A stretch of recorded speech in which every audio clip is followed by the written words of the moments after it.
أعوذ بالله من الشيطان الرجيم بسم الله الرحمن الرحيم سيقولون ثلاثة رابعهم كلبهم ويقولون خمسة سادسهم كلبهم رجما بالغيب ويقولون سبعة وثامنهم كلبهم قل ربي أعلم بعدتهم ما يعلمهم إلا قليل فلا تمار فيهم إلا مراء ظاهرا ولا تستفت فيهم منهم أحدا ولا تقولن لشيء إني فاعل ذلك غدا إلا أن يشاء الله واذكر ربك إذا نسيت وقل عسى أن يهديني ربي لأقرب من هذا رشدا.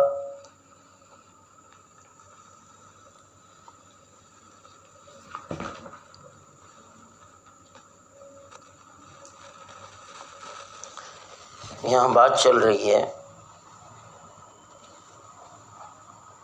کہ وہ لوگ کتنے تھے، تو قرآن فرما رہا ہے سَيَقُولُونَ ثَلَاثَةٌ رَابِعُهُمْ كَلْبُهُمْ، بعض لوگ تو کہیں گے کہ وہ 3 ہے، چوتھا ان کا کتا ہے، اور بعض کہیں گے وہ 5 ہے، چھٹا ان کا کتا ہے، اور یہ لوگ بغیر تحقیق کے اندھیرے میں تیر چلا رہے ہیں، اور بعض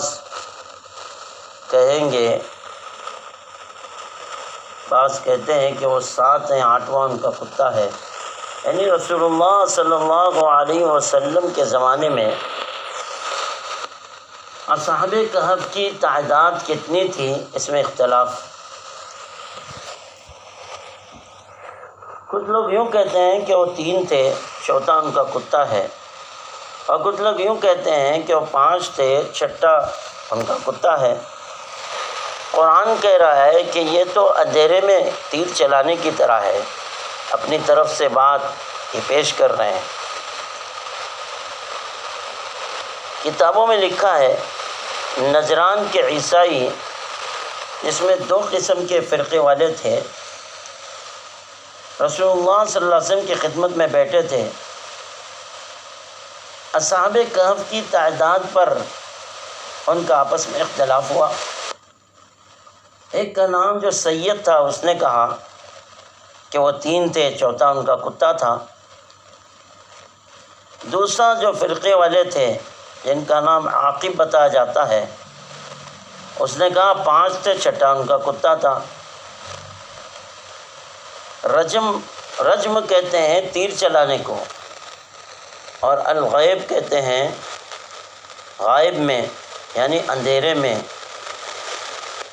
ایسی بات جو علم میں نہ ہو، اس بات کو عرض جب کیا جاتا ہے تو اس کو اس جملے سے پیش کیا جاتا ہے رجما بالغیب، یعنی اندھیرے میں تیر چلانے کی طرح ہے. کسی کو صحیح ان کی تعداد کا علم نہیں ہے. جبرائیل السلام کی اطلاع رسول اللہ صلی اللہ علیہ وسلم کی خبر کے بعد ہی مسلمان کے علم میں تھا. یہ بتایا گیا کہ وہ 7 تھے، 8واں ان کا کتا تھا.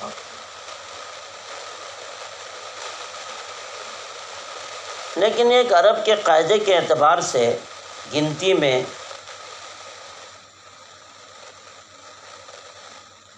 فرمایا گیا جب گنتی بیان کی جاتی ہے 7 تک کی گنتی، تو بغیر حرف کے عطف کے کرتے ہیں، اور 8ویں عدد کو واو کے ساتھ واو عطف سے شروع کرتے ہیں. اس طرح 1 2 3 4 5 6 7 اور 8 قرآن میں تو آیا ہے. جیسے کہ قرآن میں یہ آیت ہے التائبون العابدون الحامدون السائحون الراکعون الساجدون الآمرون بالمعروف والناہون عن المنکر. اسی طرح قرآن میں دوسری جگہ ہے مسلمات مؤمنات قانتات تائبات عابدات سائحات سیبات وابکارا. یہ قرآن کی وہ آیات ہیں، 8 کے بعد واو عطف کو بتایا گیا۔ آگے فرمایا قل ربی اعلم بعدتہم ما یعلمہم الا قلیل، آپ فرما دیجئے کہ میرا رب ان کی صحیح تعداد بخوبی جانتا ہے، اور ان کو یعنی ان لوگوں کی صحیح گنتی صرف تھوڑے آدمی جانتے ہیں۔ مطلب یہ تھا کہ عیسائیوں کے تھوڑے آدمی اس سے واقف تھے، اور سب لوگوں میں سے صرف تھوڑے آدمی مسلمان اصحاب کہف کی صحیح تعداد کو جانتے ہیں۔ حضرت عباس رضی اللہ تعالیٰ نے فرمایا ہے، ان تھوڑے آدمیوں میں جس کا مسلمانوں میں ذکر ہے میں بھی اس میں ہوں، جو اصحاب کہف کی صحیح تعداد کو جانتا ہوں۔ اس روایت کو ابن جریر نے ذکر کیا ہے۔ ابن حاتم نے حضرت عباس رضی اللہ تعالیٰ کا جو قول ذکر کیا وہ یہ تھا، جو قرآن کی بات ہے کہ وہ 7 تھے، 8واں ان کا کتا تھا۔ ابن مسعود نے اسی قول کو ذکر کیا ہے۔ امام بیضاوی رحمۃ اللہ علیہ نے یوں فرمایا کہ اللہ تعالیٰ نے 3 اقوال بیان فرمائے، چوتھا قول نہیں ذکر کیا۔ اس سے یہ معلوم ہوتا ہے چوتھا کوئی قول ہی نہیں ہے۔ 2 قول کے پہلے 2 قول ذکر کیا، اس کے بعد یہ آیت فرمائی رجما بالغیب، یعنی 2 قول کی تردید رجما بالغیب کے ذریعے کر دی، اور تیسرا قول یہی صحیح ہے جو اللہ تعالیٰ نے خود ذکر فرمایا، اور یہی حق ہے۔ اور اسی طرح بعض محدثین نے ان کے ناموں کے بارے میں ذکر کیا ہے کہ ان کے نام کیا ہیں اصحاب کہف کے۔ حضرت عباس رضی اللہ عنہ کے قول کے مطابق اس طرح ذکر کیا گیا، اس میں زبر زیر میں کچھ آگے پیچھے تلفظ میں ہو سکتا ہے، کیونکہ امام بخاری رحمۃ اللہ علیہ نے ان کے اسماء کے تلفظ میں اختلاف بیان کیا ہے، کوئی قابل اعتماد تلفظ بیان نہیں کیا گیا،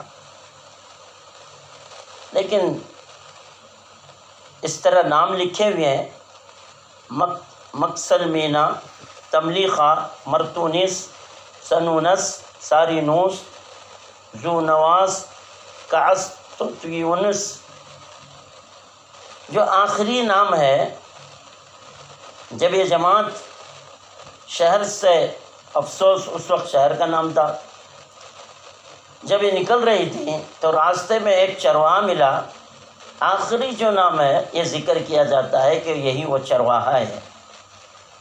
اس کو بہت سے علماء نے بیان کیا ہے، اس لیے اس کے تلفظ کے بارے میں بھی امام شرح بخاری نے لکھا ہے، ابن حجر رحمۃ اللہ علیہ نے، کہ صحیح تلفظ کا اس کا علم نہیں ہے، اس میں اختلاف ہے۔ آگے قرآن میں فرمایا فَلَا تُمَارِ فِيهِمْ إِلَّا مِرَاءً ظَاهِرًا، سو آپ ان کے بارے میں سرسری بحث کے علاوہ کوئی زیادہ بحث نہ کیجیے۔ کہ اصحاب کہف کی تعداد میں تو اختلاف ہے، تو اللہ تعالیٰ نے فرمایا ان کی تعداد میں کوئی گہرا اختلاف نہ کریں،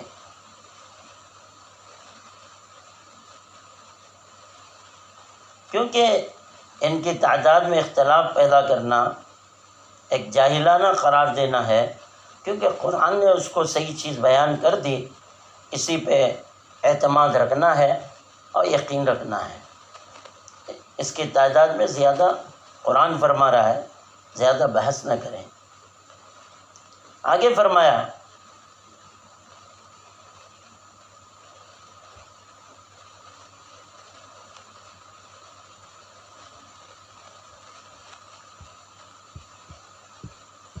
اصحاب کہف کے بارے میں کسی سے تحصیل علم اور اس کی صحیح معلومات کے حصول کے لیے کسی سے دریافت نہ کرے، یعنی اللہ تعالیٰ نے جو آپ کو بتا دیا اس صورت مبارکہ میں وہی کافی ہے۔ ان لوگوں کو جو اللہ نے اس میں بیان کیا ہے اتنا بھی علم اصحاب کہف کا نہیں ہے، یعنی عیسائیوں کو اس کا علم ہی نہیں ہے جتنا یہاں بیان کیا گیا ہے۔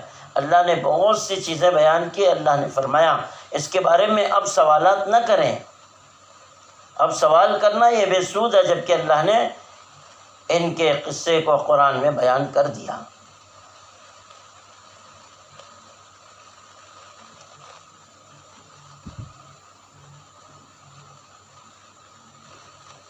حضرت عباس رضی اللہ تعالیٰ سے نقل کیا گیا ہے، رسول اللہ صلی اللہ علیہ وسلم نے کسی کام کے سلسلے میں کسی سے پختہ وعدہ کیا اور اس میں انشاءاللہ نہیں کہا، 40 دن گزر گئے تو یہ آیت مبارکہ نازل ہوئی، وَلَا تَقُولَنَّ لِشَيْءٍ إِنِّي فَاعِلٌ ذَلِكَ غَدًا إِلَّا أَن يَشَاءَ اللَّهُ۔ اور آپ کسی کام کی نسبت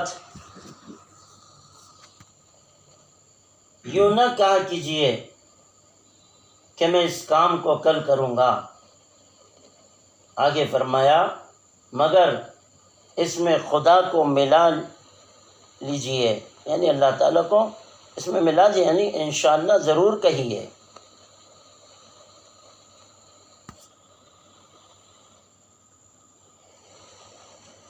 اس کی لمبی تفسیر ہے، کل انشاءاللہ کے نہ کہنے پر کتنے دن وحی روکے، اور کوئی بات کہنے پر فوراً انشاءاللہ کہنا، یا بھول گئے تو تاخیر سے کہنے پہ کیا مسئلہ ہے۔ کل انشاءاللہ کی تفسیر بیان کی جائے گی، لیکن اوپر جتنی آیتیں ذکر کی گئی ہے پتہ چلتا ہے ان واقعات سے قرآنی باتیں یا حدیث کی باتوں میں جو اللہ کے نبی صلی اللہ علیہ وسلم نے فرما دیا اس میں مومن کا یقین ہونا چاہیے، یا مفسرین نے ان آیتوں کی تفسیر کر دی، محدثین نے احادیث کی تفسیر کر دی، من گھڑت باتیں اپنے طرف سے بیان نہیں کرنی چاہیے۔ یہ یقین ہمارا ہونا چاہیے نبی کی بات پر، جو آپ صلی اللہ علیہ وسلم نے فرما دیا، جو قرآن میں نازل ہو گیا، بس وہ قرآنی باتیں ہیں، اس پہ مومن کا ایمان ہونا چاہیے۔ اور اللہ تعالی ہم سب کو ان واقعات کو سمجھنے کی توفیق عطا فرمائے۔ وآخر دعوانا الحمدللہ۔